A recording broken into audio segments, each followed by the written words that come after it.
In Oakland, Cassius is in a job interview for a telemarketer position at Regaleview. He's even brought a high school trophy and an Employee of the Month plaque.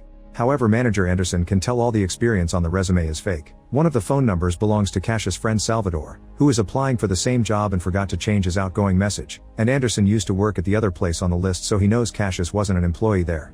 Cassius has no choice but to admit that he made the plaque and the trophy, but Anderson doesn't care. He'll hire anyone here as long as they have initiative, so Cassius now has a job with a commission-only salary. The next morning, Cassius wakes up feeling philosophical. He asks his girlfriend Detroit if she ever thinks about growing old and dying because he's worried that he'll live his life without doing anything that matters. Detroit explains that little moments also matter because not everything has to be for posterity's sake. They start kissing and getting naughty, but they're interrupted by the door opening and the neighbors seeing what they're doing. It turns out Cassius has been living in his uncle's garage. Then Cassius turns on the TV and watches an ad for Worry-Free. The company refers to itself as a new lifestyle model because the workers live in the factory, so they're provided beds and food. They sell it as the perfect arrangement, but it feels like a prison, especially since their contracts are for life.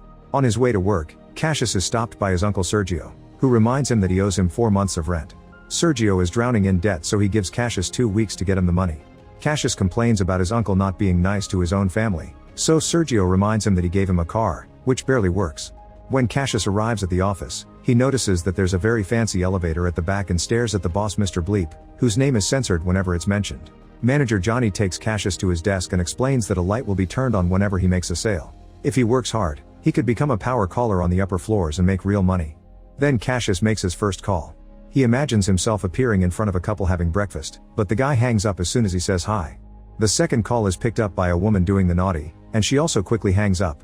The elderly lady in the third call does listen to Cassius, but she explains that she doesn't have any money because her husband is in the hospital with cancer.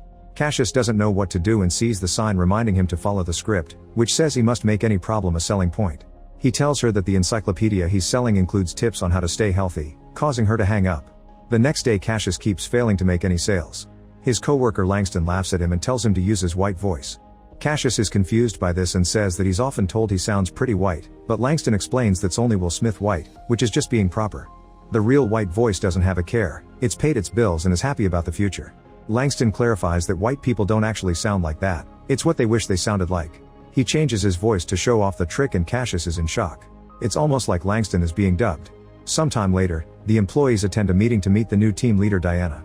She and Johnny keep trying to use corporate lingo to encourage the employees, saying they should think of a team as a family. Their metaphors fail and Cassius asks if this idea of working harder means they'll get paid more, but his question is ignored. Afterward Cassius tries to get a coffee from the machine but nothing comes out. His coworker Squeeze explains that the managers even make them pay for the snacks. Squeeze is very impressed by Cassius for speaking up during the meeting and reveals he's trying to convince the team to fight for a better salary. They obviously can't talk there, so Squeeze invites Cassius to a bar, promising to pay. In the evening Detroit is finishing her shift as a sign dancer on the street. Cassius picks her up and introduces her to Squeeze, explaining that she's an amazing artist. Detroit tries to compliment Cassius too by mentioning the great things he did in high school, but he stops her. He asks her not to talk about high school because that's in the past and as adults they shouldn't be stuck on their silly teenage achievements. As an example he points to the school's former football players, who now work at the furniture store and play football all day. Cassius thinks they're stuck, but Salvador thinks they're just friends having fun together. At the bar, the group watches the news and learns that the police have fought some protesters who call Worry-Free's lifetime contracts a new form of slavery. Worry-Free's CEO Steve said in an interview that it doesn't count as slavery simply because their workers don't sign the contracts under threats of physical violence. The protests have been organized by a group known as Left Eye Faction, who wear a black mark under their left eye. An activist explains that there's almost no normal employment because Worry-Free is replacing everything, even sweatshops. Their facilities are like prisons where employees work for 14 hours and are fed slop. Cassius and his friends are having fun chatting and drinking. When it's time to make a toast, Cassius reveals he's perfected his white voice, leaving everyone in shock. They start talking about work and Squeeze says that the power caller promise is a lie, it's something the managers say to keep employees from giving up. He pulls out some flyers and says they need to form a union so they can get paid properly. The next morning Cassius tells Sergio that he gets paid on Friday, so he'll pay all his rent then. However, Sergio doesn't care anymore, even Cassius's money won't be enough to pay his debt. The bank will take the house soon, so Cassius needs to start looking for a new place. Sergio is so desperate that he's starting to consider working for Worry-Free. At the office, Cassius manages to connect with clients thanks to his white voice. Johnny is very impressed and comes to his desk to celebrate every time he makes a sale. He also claims that the bosses are talking about Cassius' success, so he may become a power caller soon. It's then revealed that Detroit's working half-time at Regaleview too. The next time they go to the bar, Squeeze shows Cassius the newspaper. Sadly, the Senate committee has cleared worry-free of all slavery charges. The bar's TV is playing a show called I Got the Poop Kicked Out of Me, where players get beaten up and humiliated in camera just for the laughs. Squeeze thinks it's depressing that this is the most popular show in the country, getting 150 million viewers every night. The next morning, Squeeze organizes the team for their first act of protest. When he says phones down, everyone will stop working for 20 minutes. He asks if anyone wants to back down now, and Cassius hesitates a little before showing support. On his way to his desk, Cassius can't stop staring at the special elevator, which is noticed by Mr. Bleep. In the afternoon, Squeeze yells phone down and everyone starts chanting insults against the company. Cassius is hesitant at first but ends up yelling and clapping along, feeling like he's finally doing something important. Sometime later, Cassius is called to the manager's office. When they tell him he needs to grab his things and leave, he starts insulting them, refusing to stop fighting for a good cause. However, the managers explain he must take his things to the first floor because he's been promoted to power caller. Johnny notices Squeeze and Salvador at the window, so he closes the blinds. Cassius feels torn and imagines the football players in the office as a sign that he's also getting stuck in this job. However, when the managers tell him how much money he'll make and open a champagne bottle, he happily celebrates and drinks too. The next day, Cassius comes to work wearing the only suit he's got. Diana takes him to the fancy elevator, where she has to enter an extremely long password to make it work. The elevator's voice welcomes Cassius and compliments him with some strange and naughty comments. On the first floor, Cassius finally meets Mr. Bleep, who also uses a white voice and tells him they must always talk like this here. Mr. Bleep explains that they sell power in two forms, firepower and manpower. Cassius is horrified to realize that he'll be selling weapons and worry-free's workforce, which is essentially slavery. Thanks to those lifetime contracts, they don't have wages, so they can build cars for the cost of a bicycle. At first, Cassius is hesitant, but he quickly gets to work when he's told how much money he'll make. Meanwhile, an activist is vandalizing a worry-free sign on the street. Soon a man calls her out and she has to run away. When she's far enough, she takes off her disguise to reveal Detroit, who turns out to be part of Left Eye. Afterward, she goes to work and is visited by Squeeze, who also knows a few cool moves to do with the sign. He learned this in Los Angeles, where he helped sign twirlers to unionize too. Detroit shares that she uses her art to help the revolution, so Squeeze asks about her relationship with Cassius because he doesn't seem as radical as she is. She swears it's fine, but her answer is awkward. Then Squeeze notices a little paint on her cheek left by the left eye mark and offers to give her a ride, but she says Cassius will pick her up. Hours pass and Cassius is still at the office because he has to learn the new rules, products, and script. Detroit gets tired of waiting and has to call a friend to ask for a ride. When Cassius finally leaves the office, he goes to the gallery and apologizes to Detroit, explaining he's been promoted to power caller and he's only telling her now because he hadn't been sure if it was real. She asks what he sells now, but he quickly changes the subject to her art. While Detroit explains the message behind her pieces, Cassius doesn't really pay attention. He's so tired that he can only look at her cigarette. When she finally shares it with him, he feels more awake and can truly listen to her. The next day, Cassius finds Squeeze organizing the team again. He tells them that he's a power caller now, so he'll support his friends, but from the sidelines, mentioning Sergio's debt as a reason. Salvador calls him out for selling out and an argument ensues, although it's mostly compliments told passively aggressively. Langston has to stop them and Cassius rushes inside to ignore the protest. In his new fancy office, Cassius makes his first call and chats with an important Japanese businessman, imagining himself appearing in the bathroom with him. Using his white voice, Cassius explains that worry-free can build products for less money, and the businessman loves the idea of doubling up his market share to beat his competition. Moments later, Mr. Bleep announces that Cassius made a very important sale on his first day and they have a toast. Cassius shares his bad situation and asks if he can be paid now. Mr. Bleep is so happy about the deal that he agrees. After work, Cassius gives Sergio enough money to pay off his debt. Day after day he keeps making big business deals, so soon he has a fancy new car and his own apartment with beautiful furniture and decorations. One morning, Cassius turns on the TV and finds a news report about the strike at Regaleview. All his friends are protesting outside and not letting anyone enter the building. Regaleview is tired of this, so it's hired a security company that will violently push the protesters to help the power callers get to work.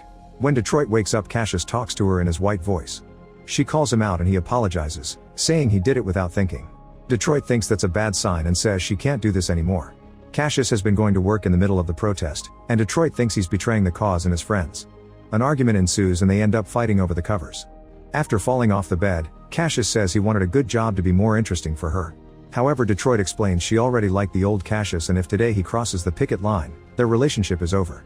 Outside the building, Cassius and the other power callers are surrounded by the guards, who start beating up the protesters to open the way. Cassius ends up crossing the picket line anyway. In the evening, Mr. Bleep has another celebration for Cassius because he's been having lots of successful sales. Afterward he drives by Detroit's gallery, but decides not to visit her since they aren't together anymore. The next day, the guards beat the protesters to open the way again. Cassius tries to move fast, but an activist manages to hit him in the head with a soda can. Instead of going home, Cassius gets a bandage and keeps working. Mr. Bleep is so impressed that he invites him to a party thrown by CEO Steve, and Cassius promises to go later because he has another event first. In the evening, Cassius goes to the opening of Detroit's gallery, and she overhears her using her white voice to sell her work. He tries to compliment her art, but she can't stand being with his current self. Then Salvador calls Cassius a sellout and reveals that the video of him getting hit by the can has gone viral. Squeeze tries to convince him to fight for the cause from his new position since it'd be a powerful statement, but he's interrupted when the performance begins. Detroit appears on the stage wearing only rubber hands on her chest and groin. In some containers, there are broken phones, used bullet casings, and balloons filled with sheep's blood. They all represent various businesses that abuse Africa's workforce. She wants the audience to throw them at her while she recites quotes from the movie The Last Dragon. The first few minutes Detroit gets to talk peacefully, but soon the crowd starts throwing things at her without a care. Cassius freaks out and stops them, however Detroit says he's ruining her show and kicks him out. At a very fancy mansion, Steve consumes illegal sugar to kick off the party. Cassius finally gets to meet him and has to use his white voice while they chat. Steve makes Cassius sit in the middle of the crowd and asks for fun stories from the hood, so Cassius has to explain he was never in a gang. Then Steve makes him drop the white voice and asks him to rap. Cassius says he can't, but Steve refuses to believe that a black guy can't rap and keeps asking, causing the crowd to chant the request too. Folding under pressure, Cassius tries to make up a few rhymes, but they're all silly and the crowd is bored. Desperate to impress them, Cassius starts repeating the N-word with lots of energy, and the guests are happy to sing along. Afterward the party turns naughty, but Cassius refuses to join the pile of naked strangers. Mr. Bleep finds him alone in a room and tells him that Steve wants to see him in private. Cassius goes to Steve's office and consumes some illegal sugar from a horse plate. Steve has a big business offer to make and wants Cassius to watch a movie explaining it, however Cassius needs to go to the bathroom first. In the corridor, Cassius enters the wrong door. He finds a strange room and just one stall with a voice asking for help. When this voice says he's in great pain, Cassius opens the stall and is horrified to see a humanoid horse with a huge member falling out. The creature begs for mercy and Cassius steps away, only to bump into more horses behind curtains also asking for help since they're all in chains and in pain. A terrified Cassius runs back to the corridor and bumps into Steve, who is holding a gun. Since Cassius has peed his pants, Steve takes him back to his office and plays the movie to explain what happened. Using stop-motion animation, the video tells the story of how humans evolved to use tools. Humanity is always inventing new tools, but labor continues to be limited because of the body's shortcomings.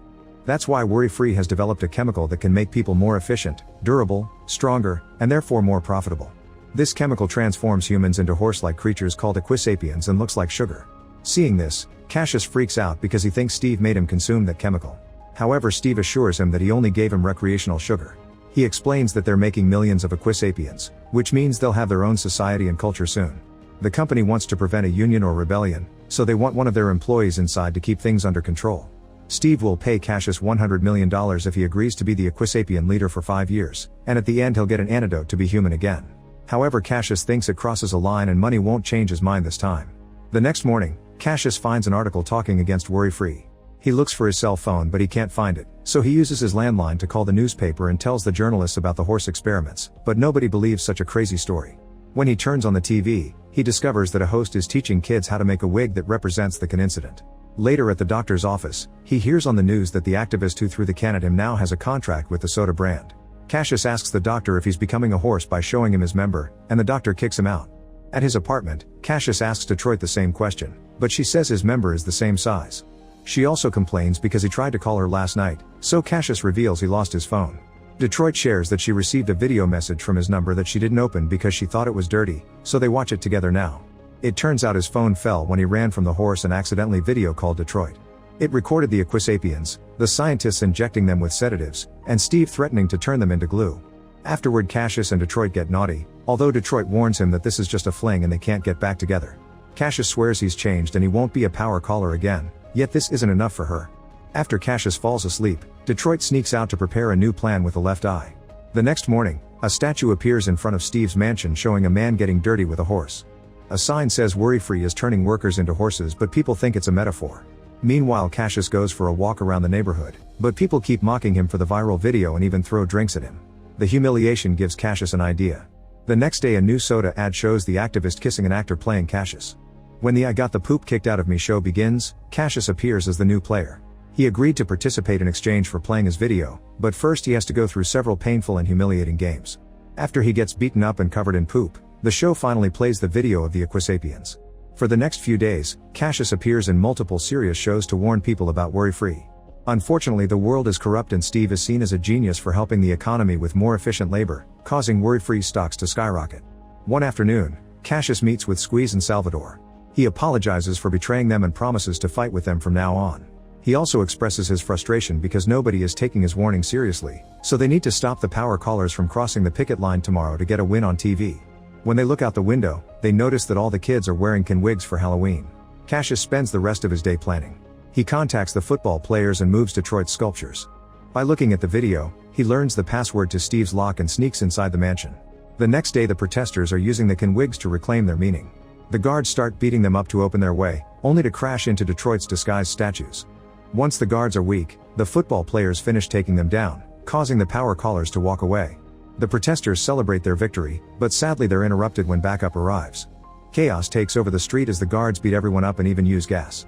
Cassius rushes to hide with his friends and calls his own backup, but at that moment a guard knocks him out. When Cassius wakes up, he's inside the guard's van.